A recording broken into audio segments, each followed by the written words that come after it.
Welcome to Reinvent and our series on how to reinvent American foreign policy. I'm Pete Leiden, I'm the founder of Reinvent, and I will be helping moderate the conversation today. Now, like a lot of conversations in this series, we're wrestling with a big and complex topic today. In many respects, we're trying to think through how to better integrate American foreign policy with American economic policy on some level. But we're not just thinking about how to do it with current policies today. We're trying to actually rethink how could we actually change American foreign policy in the future here in a way that it would actually, in a way that would make a more fundamental, more beneficial impact on the domestic economy of Americans and be more in the interest of a broader swath of Americans. So one way is, how could our American foreign policy impact our domestic economy? The other way to think about it also, though, is we're thinking it's not just about how it impacts American citizens. It's how could our foreign policy evolve to actually make a more positive and broader impact in positive ways to other people in other countries of the world. And this essentially is one of the things we will be talking about later is the Trans-Pacific Partnership is essentially a current manifestation of a policy essentially that is touching on many of these key issues. Now, before we jump into it here, we want to say thanks to our partners in putting on this series. In this case, who share the belief of really fundamentally rethinking a lot of these big policy issues. And that's the Plowshares Fund and three individuals who have really been instrumental in making this happen. That's Guy Saperstein, Daniel Berger, and also Katrina Vander Heuvel. All three of those have really done a ton of support in getting this off the ground. But we're especially thankful that we have Rob Johnson as what we call the anchor of this conversation to drive the kind of questioning and to actually bring it to conclusion. Now, Rob is the founding president of INET, or the Institute for New Economic Thinking, and this is an incredible group of economists linked around the world who are fundamentally rethinking economic theory and economic policy for the 21st century. He's also a senior fellow at the Roosevelt Institute, which is often known for a lot of their thinking on economic policy domestically, although he shares a piece of that about global policy, global monetary policy. And he also has, back in his career, did a stint on the Hill and the Senate, and actually knows the ways of government. So we're in capable hands here to drive an interesting conversation. But it's not just Rob. We've got an unbelievably interesting group here for this roundtable. And before we go any further, let's go around the table, and we're going to have everyone introduce themselves briefly and say a little bit about what they bring to the table, what they can add to the discussion here. So why don't we start with Steve? You want to start first and give a little intro to yourself? And yeah, I'm Steve Clemons. I'm Washington editor-at-large of The Atlantic. I've been writing about finance and foreign policy and economics for a long time. I was a co-founder of a think tank in Washington called New America, and this kind of broad question of the economic dimensions of national interest in a global world is one that I think we've been struggling with for decades and still haven't gotten right, but it's something that really is one of the things I'm very curious about. So thanks for having me today. We're really great that you're here. Linda, do you want to jump in and tell us a little bit about your background?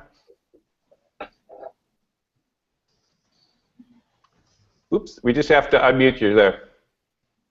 Linda Bilmes. You hear me now? I'm professor at the Harvard Kennedy School, and my research has focused on war cost and military spending, and I'm particularly interested in the budgetary cost of the war and how the post 9/11 wars have been financed and the consequences of the way that we financed these wars for transparency and for accountability over military spending. It's great to have you here. Brad, jump in and give us your background. I'm Brad DeLong. I'm a Berkeley economic historian. I suppose I'm mostly here because I've been thinking a fair amount recently about how the last global hyperpower, the British Empire, dealt with the rising superpower across the ocean to its west. Back then, the rising superpower was the United States, and Britain was the hyperpower. Right now, we're the hyperpower, and China is the rising superpower to the west. Fantastic. We'll love to hear your insights on that coming up here. Emira, do you want to introduce yourself? Yes, hi, I am Emira Woods, honored to be here with Reinvent today. I am originally from Liberia and spent a lot of time focused on U.S.-Africa policy. For 11 years, I was head of foreign policy and focus at the Institute for Policy Studies. progressive think tank in Washington, D.C. For the last, I would say, year and a half or so, I've been working with a private sector firm on economic and social justice issues, but my background is international development. So I spend quite a lot of time with Oxfam and a number of other organizations focused on how U.S., in particular U.S. development policy, trade and investment impact countries in the global south, and what we can do to help expand the voices of those in other parts of the world to have greater influence on international affairs. Fantastic. Great to have you here. And as amazing as this group is, we know we have a saying around here, nobody's as smart as everybody. And so there's folks watching this live. If you have questions or comments or your own ideas to add them in our comments section at reinvent.net's kind of base where we're actually streaming this live, or you can do it in other avenues as well. And you can also use the hashtag reinvent in Twitter, and we'll be sure to kind of keep an eye on that. We may move it into the conversation here, but we certainly will use it in our final package of videos and write-ups that'll come at the end here. So now, Rob, it's why don't you take over from here and drive what's sure to be a really interesting conversation. Well, thanks, Pete, and thanks for including me in the proceedings today. With regard to American foreign policy, I think there are three dimensions that we'll try to cover in this 90 minutes. The first is how American foreign policy, the threat structure, force structure, and resulting budgetary implications impact the American economy and the well-being of American citizens, and not to mention segments within the American population. Second theme, which we can focus on, is the implications of the use of American foreign policy and military structure around the world and what that implies for commerce, both abroad and at home. And then the third section, we'll talk about, as Pete mentioned at the outset, the Trans-Pacific Partnership and the nature of that as a part of American foreign policy, particularly related, as Brad alluded to, the U.S.-China relationship, but also for the impact that it has on America, American people in different segments of the economy, and I would say also for the morale of American people when they are looking at large corporate power and the nature of these negotiations. The TPP has been very controversial as to how it was constructed and how it may have potentially evaded some of the democratic process. But to start out, perhaps I could ask Linda, who's written in great depth about the impact of American policy and therefore American military spending on the United States economy. I know you've done a book with Joe Stiglitz and many other studies that, are very good and deep dives here. I think that would set us up for a nice conversation on this first theme. Okay, well, thank you, Rob. Just to put things in perspective here, there's several issues around the U.S. military spending in the post-9/11 wars. The U.S. has spent probably close to $3 trillion in operational costs for Iraq and Afghanistan to date.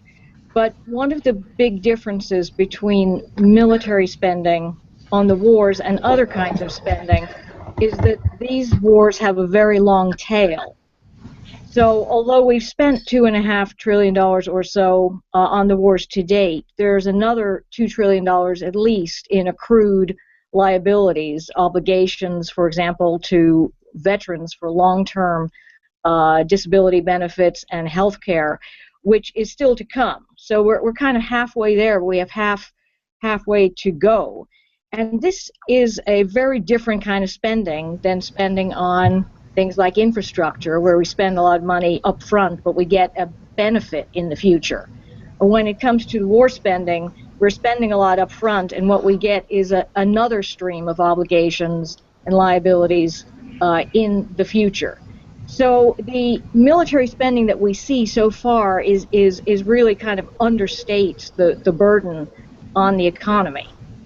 A second point related to that is that all of this spending that we've done so far has been put on the credit card. So we've borrowed the money to do this, which is very, very different from the way that we have financed previous U.S. wars, dating back to the Spanish-American War, the War of 1812, the Civil War, the World War I and II, and Vietnam War, and so forth, where the actual wars were paid for through a combination of higher taxes and some borrowing. So we really shifted the whole relationship between the country, the way we pay for things, and war spending in the Iraq and Afghanistan wars, with many consequences that I'm sure we will talk about in the next hour. I can keep going for an hour and a half. Let me just interject here for a second. Do you think one of the things that we're doing is not spending enough on that long tail? Are we not treating veterans properly, or are we doing that and it's just a big price tax that's not fully recognized? Well, we definitely have not recognized the long tail in terms of veterans. Now, one of the things that we know from previous wars is that there is always a lag between the time that veteran spending peaks and the war. So the peak year for veteran spending after World War I was in 1969, more than 50 years after armistice. And the peak year for paying for World War II veteran spending was in the mid-1980s. And we haven't yet reached the peak year for paying for Vietnam veterans disability benefits.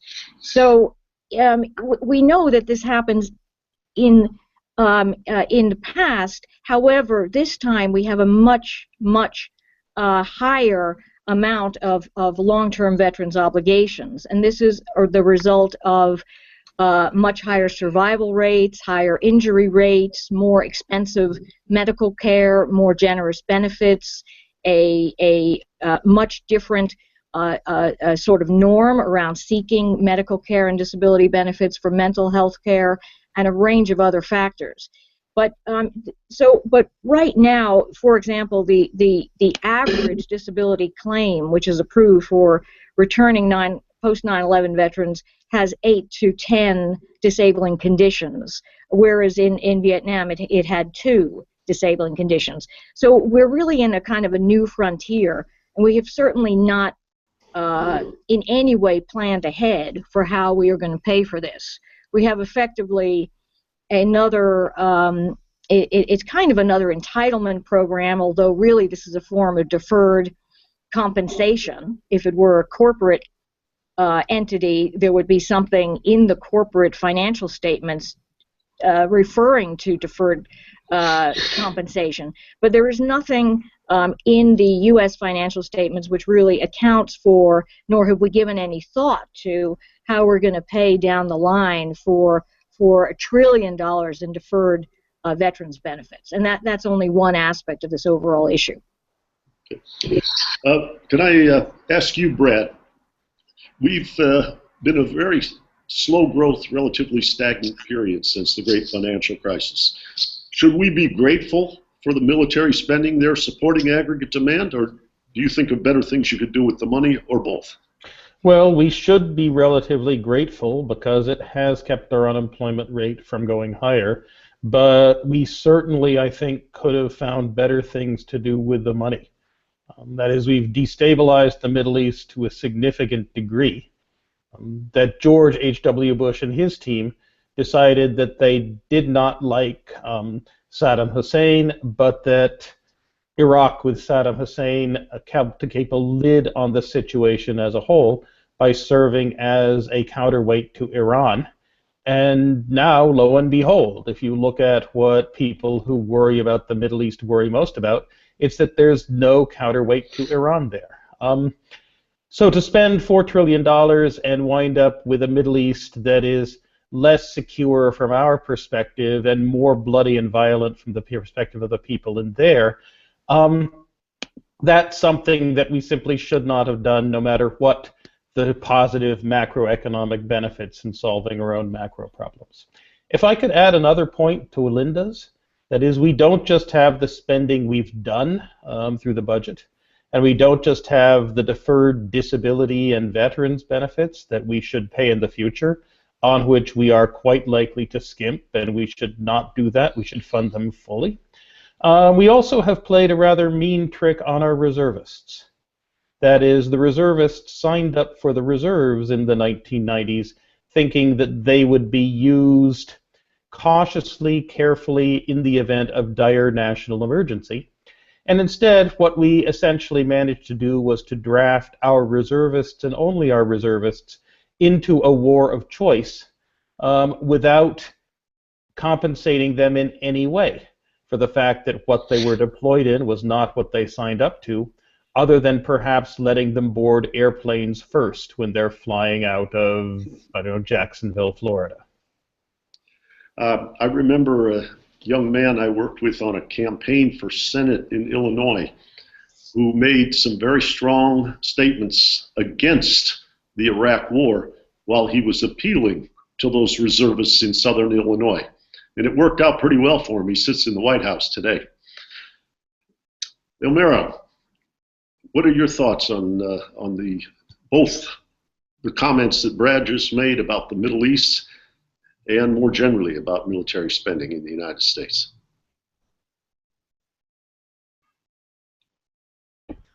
Just want to applaud my colleagues here, Linda, on emphasizing the cost of war, and Brad as well. I mean, I think we need to kind of pull back the lens a bit, because I think part of the problem of U.S. foreign policy stems from the structure of the U.S. economy. The U.S. economy being so focused on a fossil fuel-based economy has driven this push for oil and accessing oil, which is at the root of this real kind of warlike mentality, and it has been not since the Iraq War, but for decades, some would say centuries. You know, that this push to drive the U.S. economy has also determined foreign policy in a way that's been negative, both for the U.S. domestic economy and, quite frankly, for the rest of the world. So I think we've got to start there. Unless the U.S. economy is able to transform itself, get rid of its addiction to a fossil fuel-based economy, recognizing the detriment to the planet, right? I mean, we will continue to have a foreign policy that is framed by access to oil, access to these resources to drive an economy that's really outdated. So I think we've got to recognize the limitations of the domestic economy and what that's doing to drive foreign policy, and change both the nature of the domestic economy as well as the sort of coherent tenets of U.S. foreign policy in order to bring about a better world. So we might borrow from a biblical passage and say it's not oil that's the root of all evil, but it's the love and addiction to oil that's the root of all evil. Without a doubt, it is driving militarism, which is actually leading to a more unstable and insecure world. So we've got to address it at its root. Steve Clemons, your thoughts? Well, it's a very, very big subject, which is the world, of course. But I think that the way in which I think about it, and I think about how the quid pro quo between the United States and the rest of the world has changed. It used to be that America essentially created the global architecture, became the global cop and the guarantor of security of last resort during the Cold War and after that. That sort of sense of obligation really hasn't changed. But the quid pro quo was that the American worker, who in a way was carrying on that burden with taxes and commitments and, joining the military and being deployed all abroad like my father was, that relationship would remain sort of intact. What has happened is America has maintained the same sense of obligation to security and defending the rest of the world, while that other part of what the world was essentially implicitly doing for the American worker has come undone. And therefore, I think that it's hard to talk about U.S. foreign policy in the direction it's going and where it should go without talking a little bit about what our objectives are in the world. If they were what they were in the 1950s and 1960s, our relative economic weight in the world has shrunk to such a degree that that equation is one that doesn't work unless you consider running the Pentagon at a profit, basically selling out mercenary forces and whatnot to other countries who need those goods that the United States is providing. If that's not the case, and you're going to come back, I think the big point of this discussion is there's no consensus about that today. So we have a military and we have a global capacity. We have the largest military in the world, incredible power projection capabilities, and there's not a consensus about what it should be used for. And it sits out there like a sprawling set of machinery and possibilities that are easily hijacked by incidents. We have a very reactive national security and foreign policy today, hijacked by causes, hijacked by events, but not necessarily organized in a way that comes back to what core American interests are, and that gets to the economy. So I guess I have a slightly different view than some of our colleagues on this, that we're just sort of driven by inertia, more by planning and more by the deceitfulness of others. One other element here that I think when it gets back to the domestic economy I've thought about is that particularly in the last 10 or 15 years, we've seen an incredible shift in the way the military accomplishes its business and the privatization of so many fundamental functions that the Department of Defense used to do. And almost like in Japan, there's this word called amakudari, which is the falling from heaven or leaving government service and then going and getting a sinecure in a private trading house or company somewhere. In our system, U.S. generals and admirals who've retired from the military go to cushy positions in private companies that are part of that privatized workforce. So there's a structural corruption that actually continues the inertia. And I've often thought, boy, if we were sending generals at that level to schools, to K through 12 schools, whatever, you would have a different flow of money. You'd have a different prioritization of resources than what we have today. So part of the question is inertia, part of it is a structural corruption that has taken over, part of it has been a very unimaginative approach to rethinking what the balance and social contract between a military and its citizens ought to be. But those are some of the ideas I thought I'd throw on the table. We might refer to that in economic terms as the Say's law of military procurement, where the suppliers create their own demand through lobbying and other forms. And I think you point out something very important, which is the privatization of war making creates a lobby to perpetuate war making, where what you might call a drafted army of the citizenry and taxpayers would be more inclined to end wars rather than keep them flowing. Yeah, if not war making, then at least war-oriented spending. I mean, I would say that the spending and the kind. I interviewed. Well, I didn't interview. I can't talk about it on the record, but I can talk on background on. Well, we're on the record, but interviewed a senior Department of Defense official a few years ago, and I asked this official, what did they think the rounding error, the dollar amount was of looking back at decisions on weapons spending. How much did they get wrong? How much was a product of just bad decisions, inertia? People were basically riding the wrong horse. What was the annual cost to the U.S. taxpayer of these bad decisions? And the response was about $30 to $35 billion a year. But that said, it was still an unbelievable machinery that created such technological innovation and net benefits both for security and the economy that $35 billion of stranded lost investment because of bad decisions was a fine number. And when you look at that amount of money and you compare it against other important social goods like education or healthcare or others, it was a very frustrating moment for me. But that came from a U.S. government official with a lot of responsibility on weapons spending, and that kind of slag in the system is something that they think is just fine and dandy, and I think we should be debating and questioning that. Linda, your thoughts on how, which you might call the determination of how much military spending we need takes place, and whether it's too much, too little. Is there a systematic bias in it?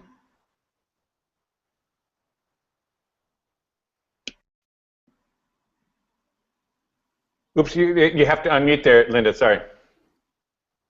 To follow up on Steve's very good point, We are, because of the privatization of the military, we are in a very, very different environment. We very much changed the social contract between who is in the military.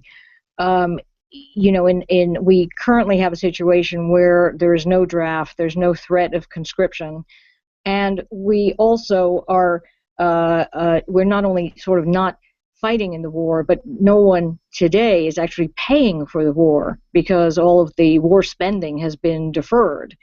So we are relying on a very tiny sliver of the population to do all of the fighting, which has really changed the whole relationship and changed, in my opinion, how much the public actually pays attention to war spending and to military spending. And I think that the fact that we have such a very, very small percentage of the population plays out in many different ways. So just to talk about a couple of ways, one of the consequences of the use of contractors in virtually every activity of the military is that you no longer have military, you no longer have any downtime for the military. So what does that mean? Well, many senior retired generals have said to me that in the past, in Vietnam, for example, if you had a sort of burned out unit, you would put them on kitchen duty, or you would put them on a very low stress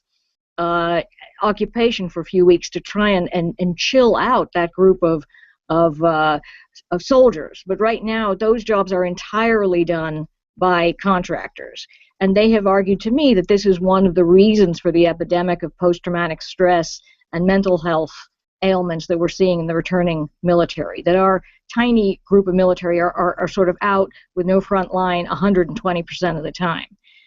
You know, secondly, we have a public that is not really paying attention to military spending and how much the wars cost. And this is partly because the costs of the war have been hidden, but it's also partly because nobody has, you know, kind of pun intended, you know, skin in the game, either personally or financially.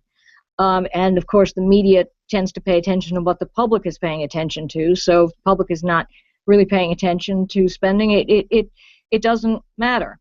And the third point is that the military spending, the way that we are spending it, is that it has effectively entirely circumvented the normal budget process. We have paid trillions of dollars through emergency supplementals and other mechanisms that go around the normal budget process, which means that we're not making trade-offs as a population. We're not in a position to say, because we don't have to trade off against anything, you know, is this amount of military spending worth giving up something else?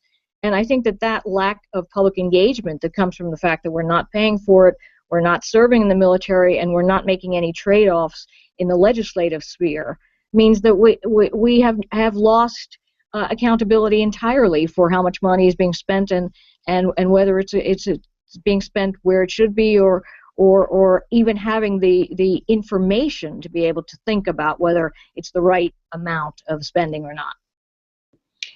I remember, relative to my younger days, that we don't tend to see so much evidence of casualties as we did, say, at the end of the Vietnam War. They used to show caskets with flags and body bags and things on the nightly news, and that's really, how do I say, that way of which you would alert and alarm people of some of the human cost of war was also absent at this time.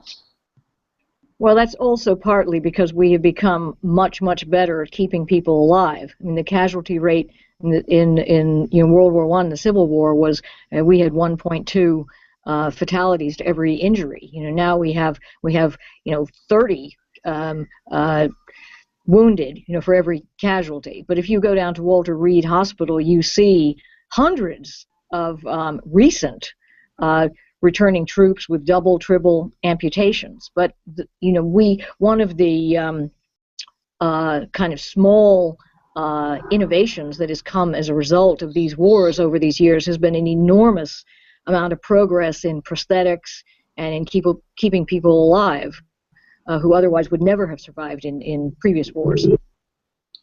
Brad, we talked about innovation. here with regard to keeping people alive. We've also talked about the military becoming much more capital intensive. Are there side effects, positive side effects of the R&D from the military that translate to the benefit of the American economy or the world economy? Oh, there always have been, right? I mean, after all, Boeing exists as we know it today as a byproduct of research into airplanes funded by the government during World War II. I don't know how many of the first generation of computer scientists cut their eye teeth on this extraordinarily insane SAGE program in the 1950s to try to use computers to detect and intercept rockets, something that was clearly well beyond our technological capabilities at the time, and an enormous sinkhole of resources, save for the knowledge about computers and the skilled workforce that it trained. Certainly, anytime you force the creation of a leading-edge community of intellectual and technological and engineering practice, you're likely to get a bunch of positive spillovers from that elsewhere. But if you just wanted to create such a community, you wouldn't go about it by building lots of things that go boom. Steve Clemons, do you see a strong connection between the information economy, the surveillance economy, and innovations that we've seen emanating from places like Silicon Valley? Well, I guess, the answer is yes. I used to work in the United States Senate for a man named Jeff Bingham, and we had two national security weapons laboratories in the state, Los Alamos National Lab and Sandia National Lab, and I saw very directly some of the what they call cooperative research and development agreements between the private sector and the some of the high-tech weapons and plutonium, sort of watchers and nuclear makers, nuclear watchers in the world. But the question is, it's very hard to determine, whether or not that was great. I'll give you an example that was part of this, which flat panel displays. Flat panel displays at that time was a very big issue because we had some manufacturers in the U.S., but as most people know, that industry migrated to Asia and became one in which the Koreans became the most dominant. But you had essentially flat panel displays was a technology that was very important in the national security space and the labs. And one of the cooperative research and development agreements we had was with a foreign firm, and so it raises the broader issue of what is the taxpayer-oriented responsibilities of those sorts of agreements in national security work. And there's lots of agreements. I remember meeting General Motors folks, the head of China's division for General Motors, and they had the largest CRADA with a weapons laboratory, and their goal, they said, was to pump as much technology that they were taking out of this taxpayer-supported national security research, bring it into GM and pump it into China.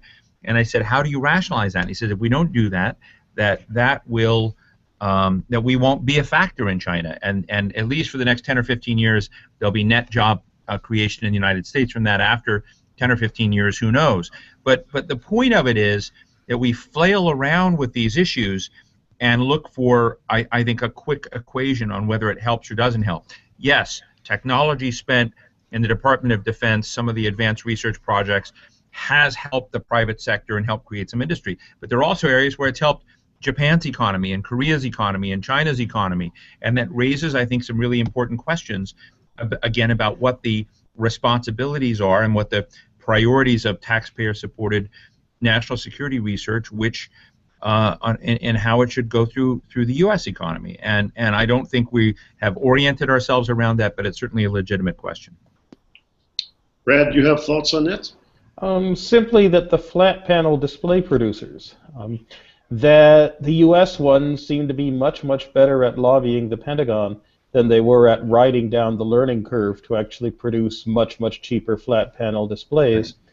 And the policy tools that we deployed in their defense took the astonishing form of extremely high tariffs on flat panel displays, but no tariff at all on a flat panel display that came attached to a laptop. Right. So from the perspective of Silicon Valley and Austin and the American semiconductor industry, this was a total disaster for national production because we just gave our businesses a very large incentive to locate the rest of their semiconductor manufacture and computer assembly offshore as well. Mm-hmm. That's absolutely right. Well, let's shift now to the second phase of our conversation. I'd like to talk about what's happening in the rest of the world based on the vision of American foreign policy, the implications of our military structure and spending. Emira, you spoke about our addiction to oil, but more generally, how do you see the role that I think it was Michael Mandelbaum wrote a book, The Case for Goliath. Goliath's running around the world right now. Is he doing good, or is he doing bad, or a little of both? Well, Goliath does a whole lot of harm is the short answer, right? I think overall what you see, U.S. foreign policy, it's always presented as this three-legged stool: defense, diplomacy, and development. And you see that the three legs are so far from equal that, the militarism has driven U.S. foreign policy to the detriment of particularly development, but also diplomacy. And so what you see in the rest of the world, is a real imbalance in terms of how the U.S. engages. The U.S.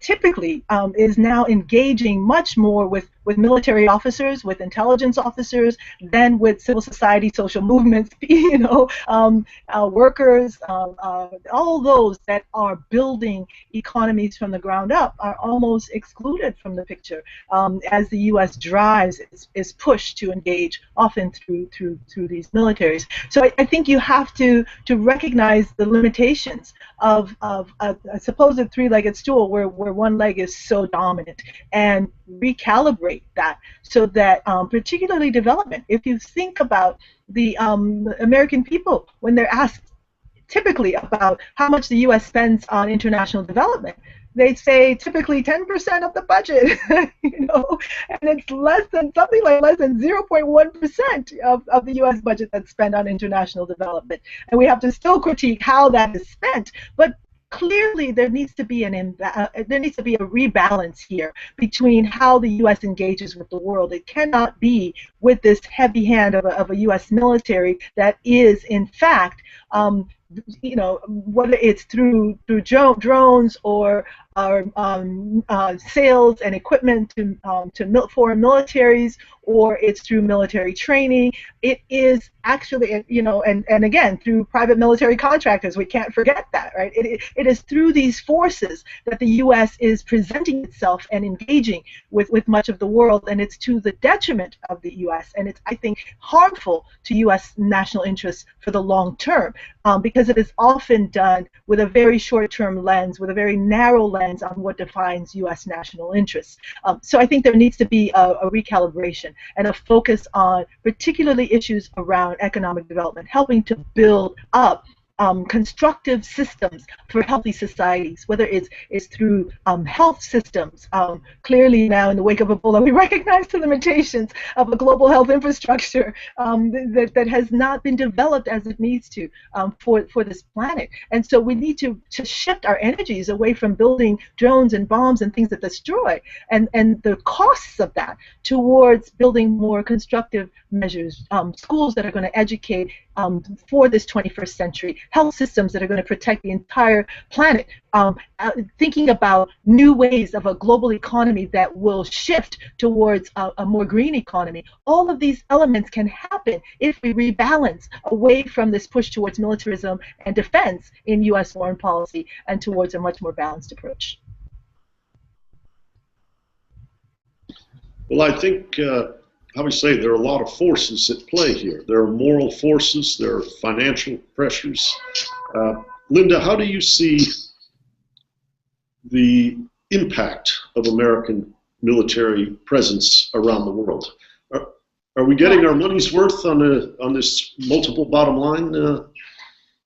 Well, I think that the first thing I would say is that if you look at, say, the CENTCOM site, and that's only the public site, you see that the U.S. is involved practically everywhere in a military way.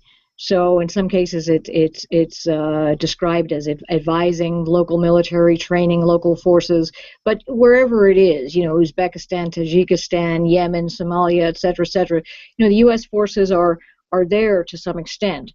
And I think that there are 3 or 4 issues that I see around this. First of all, is just the scale of military interactions versus non-military actions, as Emira was saying, where most of our interactions are around either training local militaries, working with local military intelligence, loaning money for military purchases, training in operations of U.S.-made military armaments of various kinds, which means that our relationships with the countries are basically not with the civil society organizations, but with local militaries.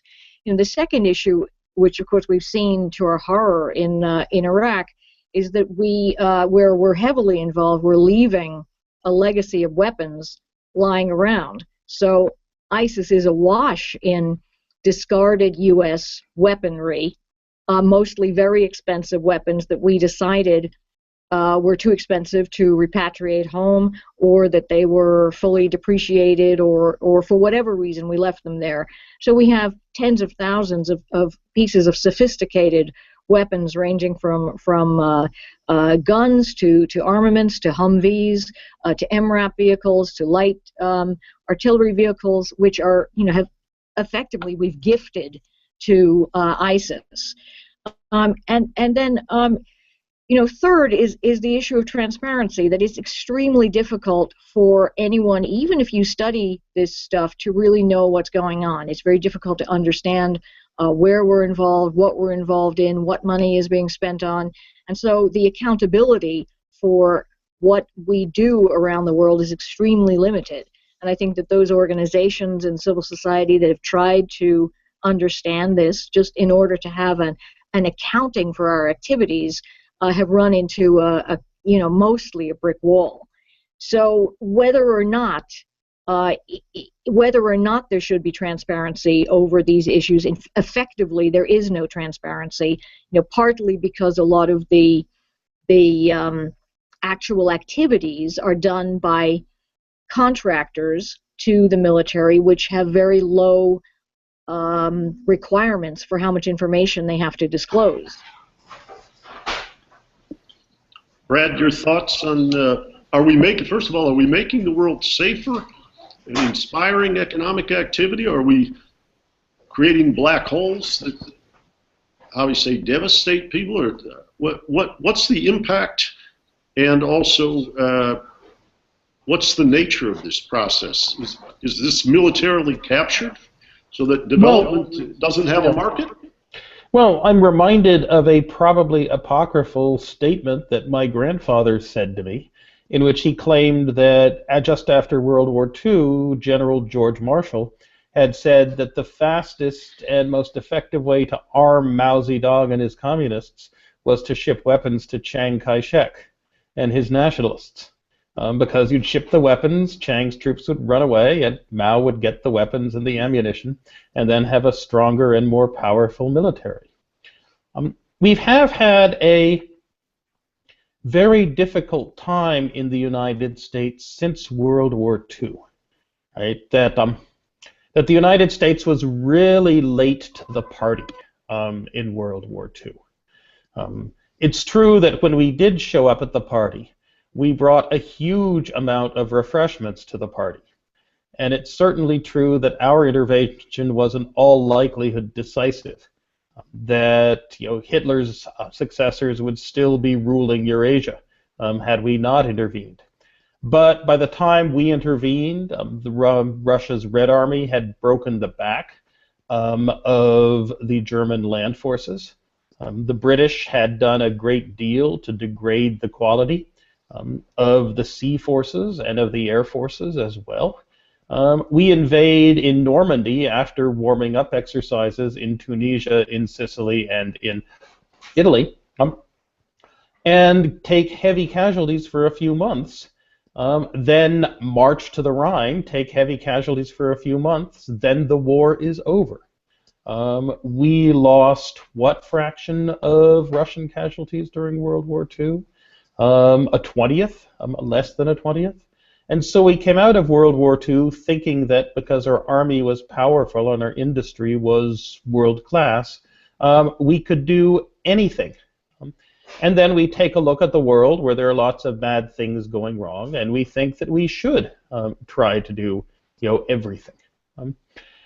And so since 1945, one of the positive roles that realists in foreign policy and military affairs can play is to point out that we have enormous amounts of force at our disposal, that we are very careful and jealous of the lives of our soldiers, and so basically all we can do is what Colin Powell warned us against. We can go into a pottery barn and we can break things.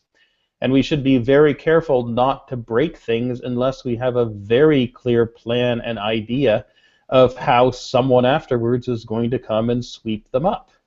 And we usually haven't had such a plan. We fell into a good one by accident after World War II with the Marshall Plan in the United Nations Recovery and Relief Administration. By Korea also, after accepting a stalemate by accident, we managed to create the preconditions for Korea to grow and recover in the South. But since then, whether it's Vietnam, whether it's the first Gulf War, whether it's the second Gulf War, we haven't really had a plan for who's going to build after we come in and break things. But in China, in recent years, they've had a tremendous influx of foreign direct investment. Mm-hmm. Is that in part because we built things, meaning protection of the sea lanes, which enabled the globalization of commerce and made foreign direct investment more attractive?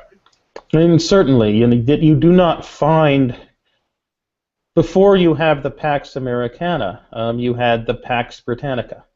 You had the British Navy and its victory over the rest of the world during the Napoleonic Wars, and the creation of a world in which sea commerce was both extremely cheap and extremely safe. Because the British Navy believed in freedom of the seas, Britain believed in importing and exporting, and it was not worth anyone's while to kind of challenge Britain. It wasn't even worth anyone's while to default on debts they owed Britain, because Britain could always sail its gunboats up to your capital and start bombarding it. And so free flow of goods, free flow of capital, free flow of workers created a world in which for the past 2 centuries the best road to successful economic development has been to try to specialize in manufacturing and then export cheap manufactures to the rich countries of the world. We didn't so much do that. We exported the manufactures of New England to the rest of the country. But after us, whether it's Germany, whether it's Japan, whether it's Korea, Taiwan, now China, export-oriented light manufacturing based on a peaceful trading world has been the best way for countries to grow rich. Emira, do you see that for Africa in the next chapter?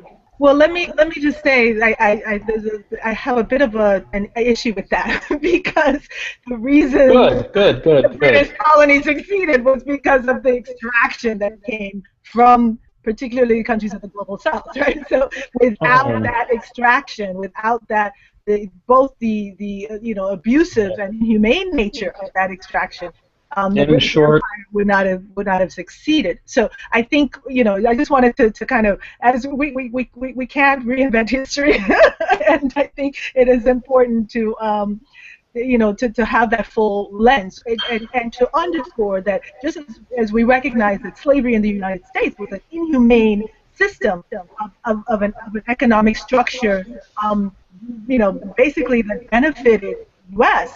we cannot replicate these models, In whether short, it's the slavery or the yeah. colonialism, even though they may have succeeded in a narrow sense of those terms, right? But I think in the long term, in terms of its impact on dehumanizing populations of regions, parts of our human family, I think we cannot look to those as strategies in terms of a way forward in the 21st century. So I think what we have to look at is what has actually worked. And if you think about the resources, again, the resources are coming largely from the global south. It's not only the oil, it's mining, it's all of the incredible richness of the soil that are coming from particularly the global south.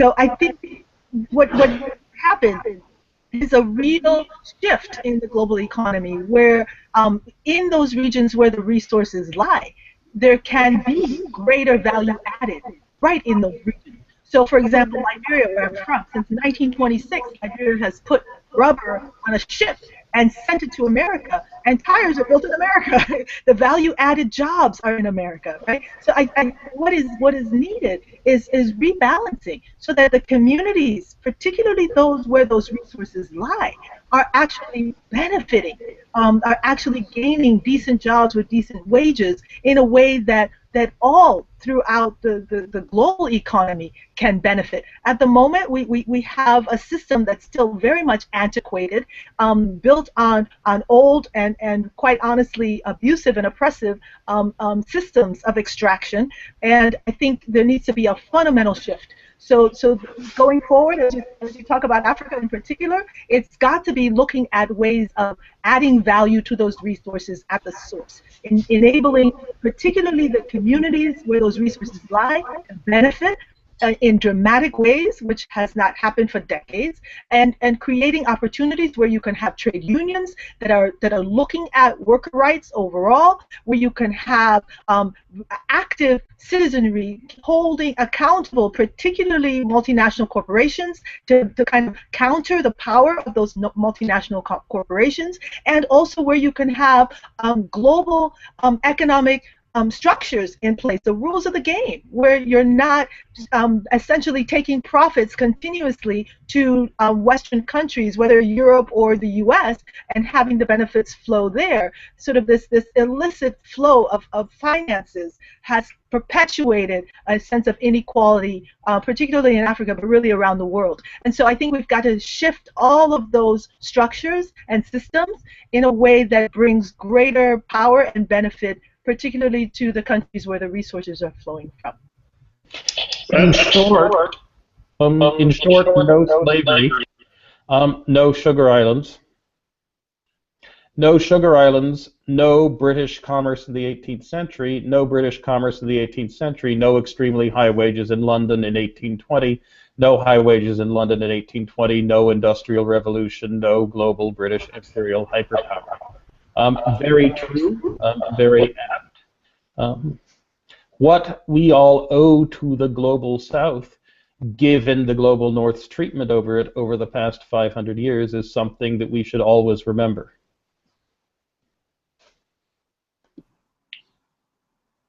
Linda, what do you see right now for the possibilities of Africa?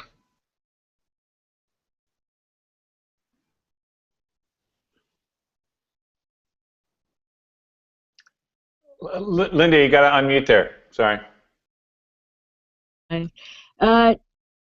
Sorry. Oh, so Rob, I mean, I think one of the questions that you're asking here is, are we, the U.S. is spending a huge amount of money through the military. When you consider everything, around a third of our budget, and are we getting good value for that money? And particularly when you think about some of our priorities, for example, diplomatic priorities, trade priorities in Africa and elsewhere, is that money being spent effectively? And of course the answer is no. I mean, of course the answer is no. We know that. We know that in terms of people, we know we have more musicians in the armed forces than we have foreign service officers. We know that the sort of priorities in terms of how we allocate between our diplomats and our international development experts and so forth is very skewed to the military. And I don't know Africa well enough to know what are all of the things that Emira was talking about that we could be doing with those resources. But one of the problems that I guess I see, and I know this sounds really boring, but one of the problems is how do we actually figure out where money is going right now? And it sounds crazy, but we actually don't know how much we've been spending on the wars. We don't know where most of the money that is spent on most military activities actually is spent. And why is this? Well, Secretary Gates said that he estimated 1/3 of all military budgets were spent on overheads.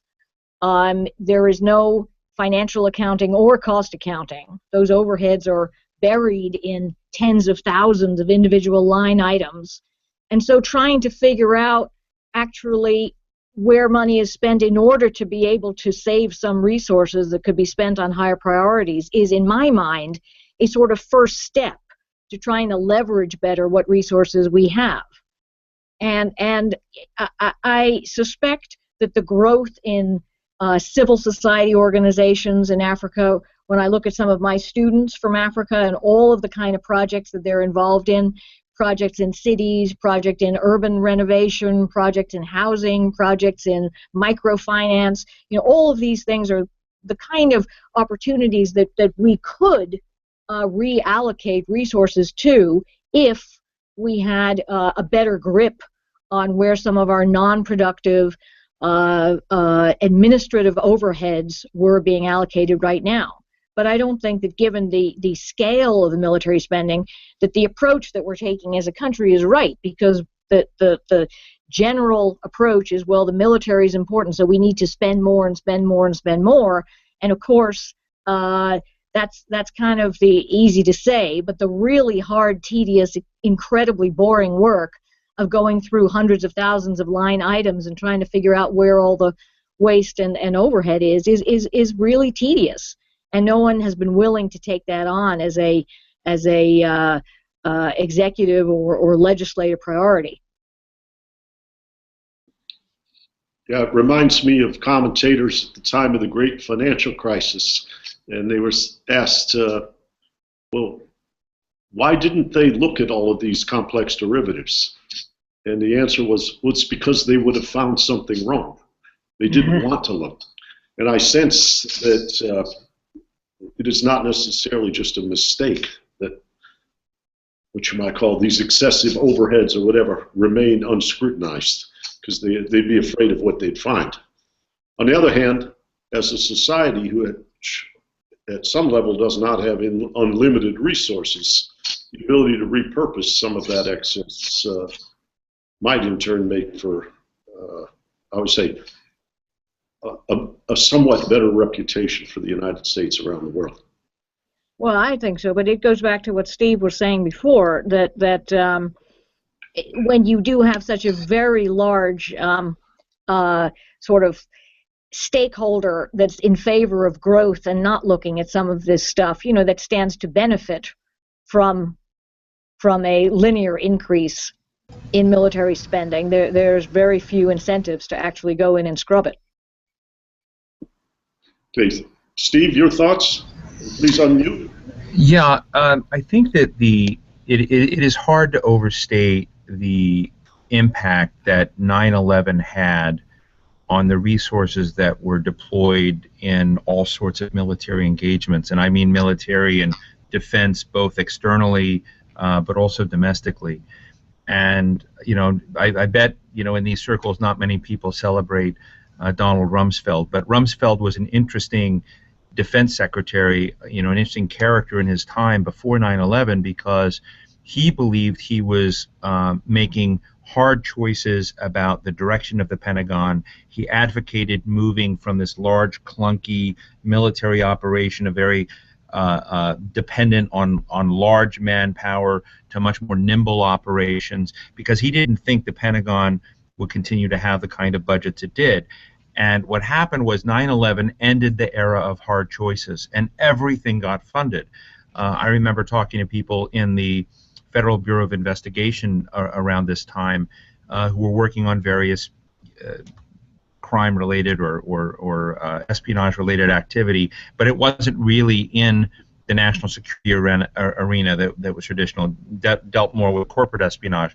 And they were given instructions after 9/11 to redefine everything they did in terms of terrorism, in terms of dealing with 9/11 style terrorism. Everything moved that way, and so you saw, in a way that Linda kind of talked about, a massive migration of at least repurposing, whether it was real or not. It may have just been a cosmetic repurposing around everything around 9/11 related threats and defining that, and massive amounts of money committed to that. Folks like Dana Priest have done, I think, a very good job of trying to sort of document the undocumentable, which is to sort of look at how big and sprawling, for instance, the national intelligence apparatus is. I was stunned the other day to learn that the National Security Agency is the biggest employer in the greater Washington, D.C. area. I didn't know that, but that gives you a sense that maybe something is just out of whack in terms of how we've done this, and things have grown and bloated in such a way in response to 9/11.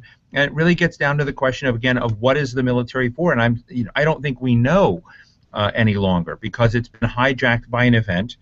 We've thrown enormous resources into it without much care and without much precision. So much so that in this era, where there's been so much money invested in it, that the connectivity and the connections between that and the appropriate oversight that you would expect from the legislative branches of government don't really exist. In my view, they don't exist, not to the degree that they should. So I just wanted to put that on the table, that it gives us a sense of what happened in this country 14 years ago. Took us, maybe we would have gone in this direction anyway, but it certainly sped up history in terms of the lack of appropriateness between different weights in society, between military and other sorts of investments that we could otherwise be making in the country. Emira? Well, yeah, Steve, I think you're right. 9/11 was impactful, but I think what we have to recognize is that, irrespective of 9/11, you have in this country almost every congressional district with a constituency that is promoting expansion of the military and intelligence budget and spending in those areas. So I think you have almost this built-in bias towards increased defense spending, increased military spending, and a militarization of U.S. foreign policy. And I think now we have so much evidence of how that's failed. Think about any city in the U.S. Especially if you think about education, graduation rates, particularly for people from Black and Brown communities, are going in like deplorable conditions. New York's graduation rate of young Black males is something like 20 in the 20s in terms of the graduation rate today for high schools. So I think we have to recognize that having these constituencies within each congressional district has pushed spending in a direction that has been so harmful for the U.S. And as people are clamoring throughout this country, Black Lives Matter and all these other movements clamoring for change, I think my hope is that with the growth of those movements, with the shifts in the demographics in the U.S., more of the majority minority by 2030, you will have more people who are transnationals, people who have a link to another part of the world, who will push engagement with the rest of the world in a much more just and humane fashion. So I guess that's my hope for the future, really. If I can just jump in for a minute, Emira, I admire this sentiment, but maybe to bring a little bit of tension to the discussion, I don't think it's that easy. I don't think that that heart and sentiment and wanting the world just to be a better place gets you there, because the people that are that I think you've described, either that have reasons and causes for driving military budgets in the direction they're going, or whatever, they have a playbook. They think in cost and benefit. They know what battles they need to win. My problem with the sort of global justice part of this equation and people who want to see the world better is I don't find many who play with a playbook, who think in terms of the battles that they need to fight. Now, Black Lives Matter and others are beginning to bring a different set of tools and practices to the game, long overdue. But I think it's very important to remember that what we're seeing today is not going to change just because of demographic change or just because people have, a different touch point. It's going to change only if there is an organized set of different aspirations set out there and people think in real concrete ways about how to put pressure on the policy environment, who have the ability to disrupt the pathway for retiring generals and admirals, who have, who can think in a systematic way about changing this very, very big ship that's moving in a certain direction. Otherwise, I just don't have much patience for the people who think that good people will come along and make it all better. It just doesn't happen that way. No, I think you're right. I think the issue is to what extent that, new forces come to power, right? I guess it's the simplest way, that you have changes in terms of congressional representation, that you have changes in terms of elected officials, all the way through from state to city to national elected officials that are representing a different ethos, that are demanding an economy that's different, right? And I think what we have to understand is that these forces, the social movements in particular, can be brought to bear in terms of electoral processes in the future, in terms of visioning a world where both the economic drivers and the ecological drivers are taking much more into consideration in the foreign policy decision-making apparatus. So I hear you. It's not an easy ask, without a doubt. Those entrenched powers have gotten their way and have tremendous power. But I think we have to understand that throughout history, whether it's Jim Crow, right? I mean, systems change, right? The apartheid system in South Africa. There are many systems that we thought were so entrenched that we would never be able to reverse them. And so I don't want us to lose sight of the importance of visioning, and conversations like this, reinventing foreign policy. It's a part of that process of visioning a foreign policy that in fact brings a much more stable world. But it first comes with recognizing that it's fatally flawed as it is, and that there are tremendous pressures why it must change, both from an economic, ecological, and moral perspective. If I may agree with Emira, I find myself thinking about the classic novel about Boston politics, right, The Last Hurrah, in which foreign policy enters in a powerful way in two and only two dimensions. That Ireland must be united, and that Fiume must belong to Italy. Ireland must be united because the Irish descendants in the South End very much want the British out of Ireland. Fiume must be Italian because the Italians of the North End, the Italian immigrants and their descendants of the North End, think that rectifying the Italian-Yugoslav border is a very important thing. The non-immigrant America of, call it, 1960 to 1980, the one that was most engaged in imperial overstretch and most eager to kind of go abroad and break things, was an America where most people had forgotten that they were descendants of immigrants.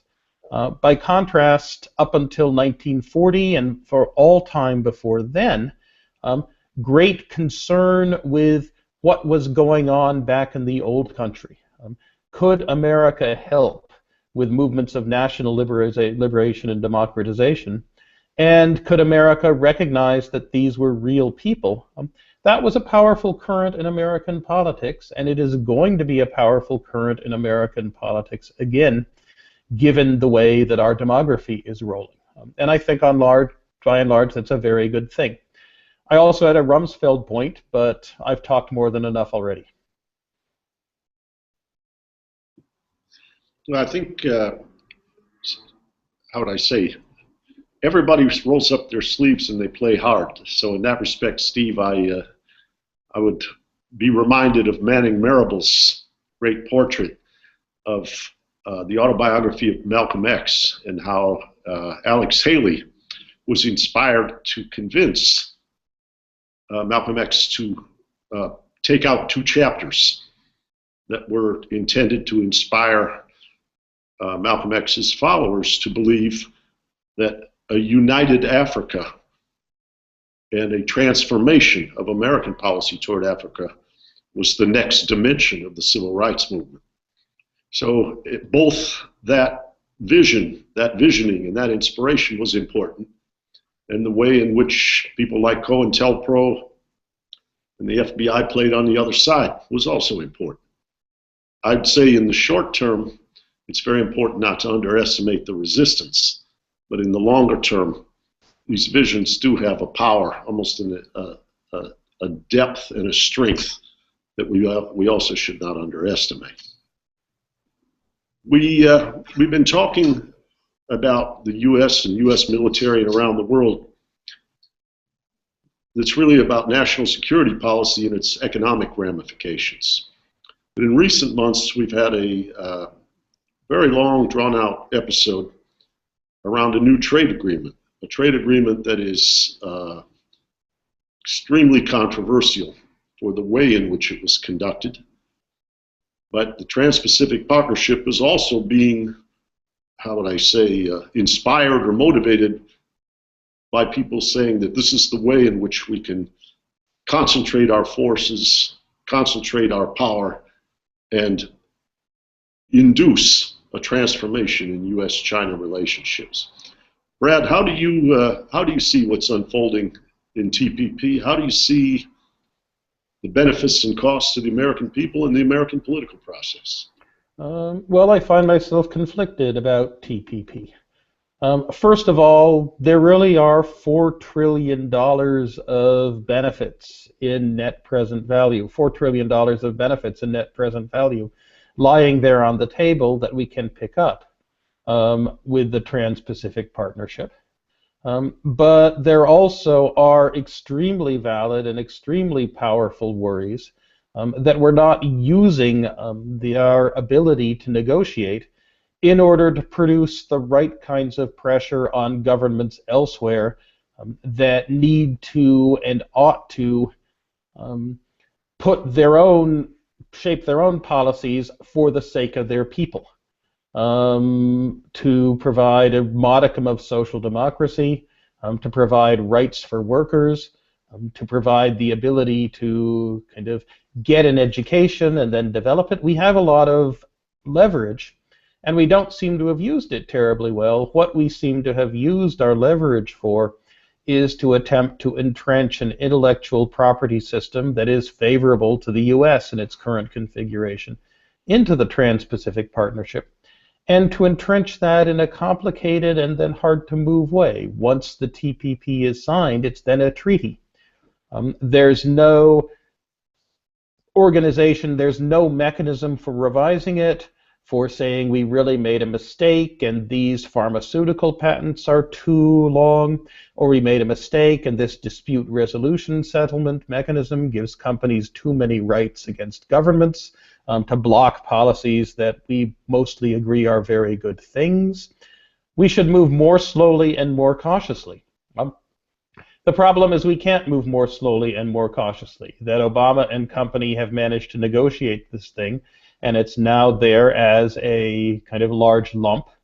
And either we approve it and get the benefits with the risks and with the perhaps global sclerosis that will come with it, because once we set up this particular intellectual property and dispute resolution regime, it will stick. Or we reject it and leave a whole bunch of resources and benefits and potential wealth on the table. So I'm still on the fence. Take us through just a little bit of where that $4 trillion of benefit reside, in what aspects of life and commerce is that potential?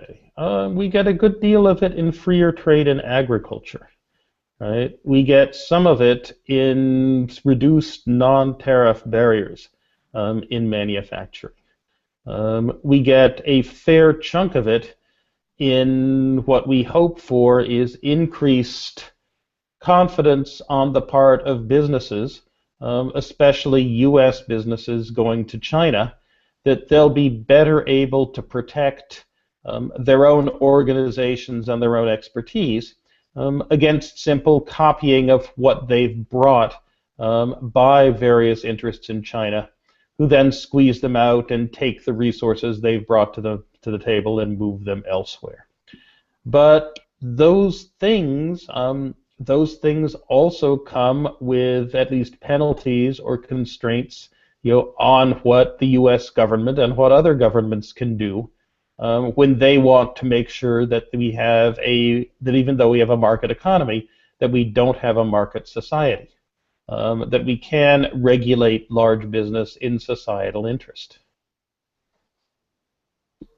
Steve, in the process of negotiating TPP, I'm reminded that public opinion polls have very few questions that have an 80% or higher answer or side that persists. And one that does is, do corporations have too much power?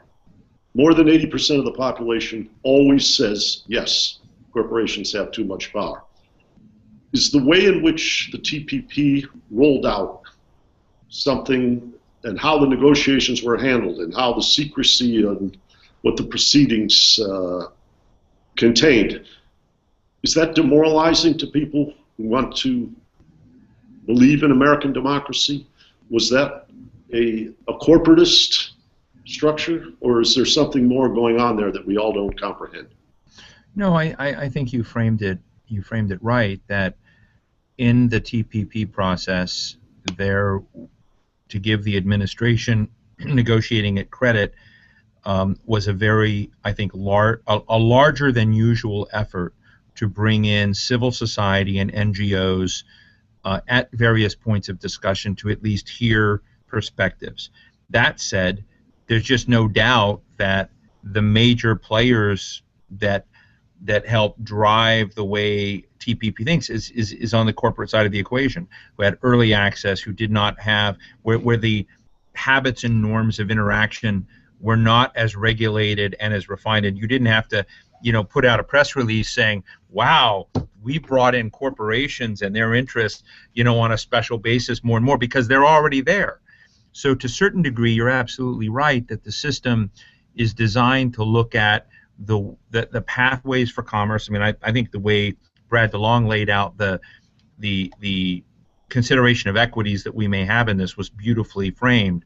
That said, the culture, the stakeholders, the process is one that is very, very tilted and always has been in these trade deals, frankly, towards the corporate side of this. When you add that dimension up on just a trade deal, if it may be a big trade deal, but a trade deal, with lots of other ways in which companies and corporations have become much more powerful politically, that is a toxic combination that I think has undermined the interests of citizens.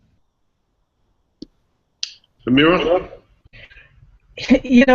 Discussion of the TPP, it just reminds me of this mantra. It's like free trade would be great if it existed. I think this is the bottom line, that the TPP is kind of built on this framework of a free trade agreement from NAFTA that is fatally flawed.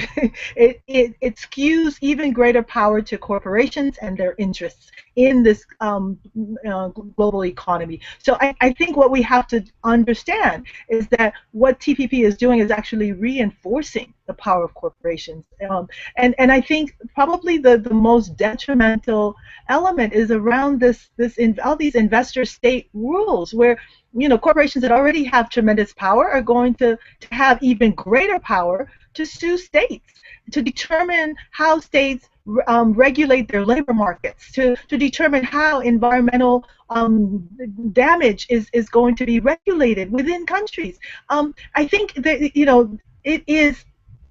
I think it is ironic that there was so much, particularly U.S. labor, in opposition to the TPP, and yet, the Obama administration, which early on was very critical of NAFTA, essentially ignored all of these perspectives from the trade unionists here in the U.S. that in fact this was TPP is contributing to this race to the bottom that would destroy worker rights, destroy environmental protections, and really lead to a much more unequal global economy. I think all of these elements were essentially ignored, and much of the document was kept in secret, primarily because of the recognition that it was in fact going against some of the very tenets that this administration had at least rhetorically upheld in its earlier terms. So I think we've got to recognize, okay, yes, there's tremendous support from the Republicans on TPP. There's a reason for that. There's tremendous support from the corporate elite on TPP. There's a reason for that. And how do we engage in elements of global trade and investment that are going to not perpetuate a continuous race to the bottom, that are going to not perpetuate the power and dominance of corporations in determining decisions around this globe, but will actually look towards rebalancing, building a global economy that helps to lift all in on this planet, and that will help to lift particularly workers who are at the core of the the core of the structures of this global economy and are so marginalized and ignored. How do we begin to kind of lift their well-being and bring about a much more equal global economy, because it is the inequality, it is the sense of alienation from those who are marginalized from a global economy that is leading to a much more unstable world, that is leading to greater insecurity, particularly around extremism around this planet. So we've got to recognize that the economic decisions that are being made around things like TPP will have repercussions both for the U.S. and for the world, and we've got to begin to put in place, where possible, a much more fair trade system than is currently today. Brad, I wanted to ask you now, the Democratic Party is not nearly as enthusiastic as the Republicans about TPP. And at one level, you have President Obama feeling pressure to uphold the role of the Democratic Party in balancing labor rights, labor compensation, working conditions. At another level, Obama seems quite concerned about U.S.-China relations, and one of the things that's offered in favor of TPP by the administration is that will help us in our bilateral leverage vis-a-vis the Chinese. How do you see these two forces operating on the Obama administration's enthusiasm and ultimate support for this legislation? Rob, I think, how about if we ask Steve that? I think that.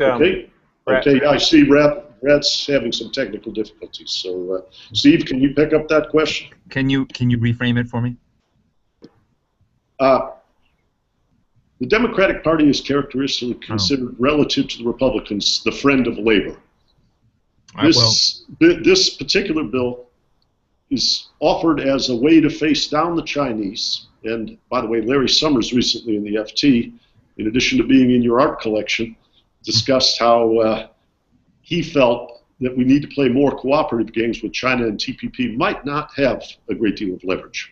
The second dimension is like I mentioned earlier, is the Democratic brand hurt by doing a allegedly pro-corporate trade bill, or are they actually taking care of the well-being of workers as part of this process? Well, Rob, I think you're getting at a really, really important point about both parties. So let me start with the Republican Party before the Democratic Party. While the Republican Party basically supported TPP, long ago this notion that somehow the Republicans were for a kind of frictionless neoliberal what's good for the multinational is good for America. I don't believe that they're there, and I think that broke during the Bush administration, the first, the George W. Bush administration, where his best friends were not big multinational CEOs, but were baseball franchise owners and oil men, and that was a very different orientation than anyone had brought to that game before. Who was the friend of the big multinational corporation? Bill Clinton. So under Bill Clinton, the whole notion of globalization began to ripen.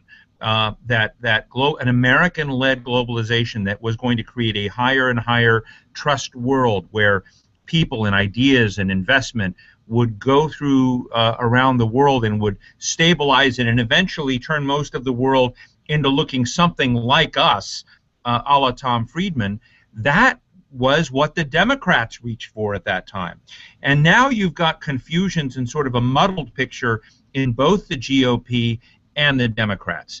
And so it's hard to make the case that this particular trade deal disemboweled the Democrats because that happened previously. You see the tracks. But it does highlight this, a potential civil war in the party, which you're seeing today play out between the candidacy of Bernie Sanders and with people like Senator Elizabeth Warren raising these important social contract questions, and Hillary Clinton being accused of being way too warm and cozy with the financial industry in that sector that have that kind of orientation. So certainly it creates a muddle in the parties and where. But I'll make another point about TPP, which I found very interesting.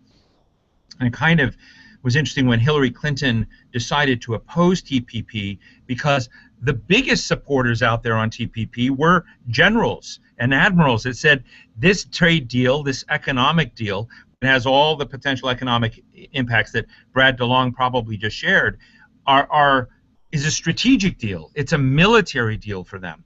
And I told the U.S. Trade Representative Michael Froman, I said, if I were you, I would worry when the generals are making your case out there too much, because it makes people think that the economic one is more trivial.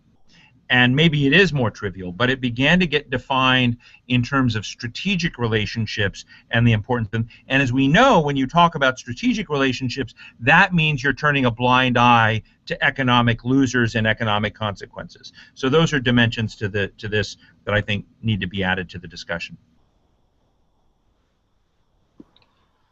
Well, we're coming to the end of our time, and I sense from all of you a great deal of concern about what I will call the crisis of representation. We look at how defense planning is done. We look at how foreign policy is set. We look at the role of diplomacy versus development versus military action. We look at how trade agreements are done. And over and over and over, what seeps into the conversation is this concern about the balance between citizens, democratic process, concentrated economic power, and even the ability of a national sovereign to govern in a globalized environment. Steve, you very rightly stated that the polarization should not be characterized as the Republicans are the corporatists and the Democrats are the populists, the people's choice, if you will. That doesn't characterize the history well at all. And that points to something that's not about personality, but about structure. It may well be that in order to win national power or to act as a global leader in this context, very inhuman things are being done. And perhaps as we try to reinvent American foreign policy, we need to look at these deeper structures and look forward to future episodes with Pete and your group exploring each of the dimensions that might lead us on to a more hopeful and soulful path. But I want to thank you all for your participation and your comments, and I feel like I'm just starting to learn here today. So thank you all very much. Thank you so much. Great to be with you. Thanks a ton. It was awesome. People were fantastic, and we couldn't have had a better 90-minute session. So thank you all, and we'll see you next time. All right, great to be on with all of you. Take care, and happy Thanksgiving. Thank you all. Thank you. Be well. Okay.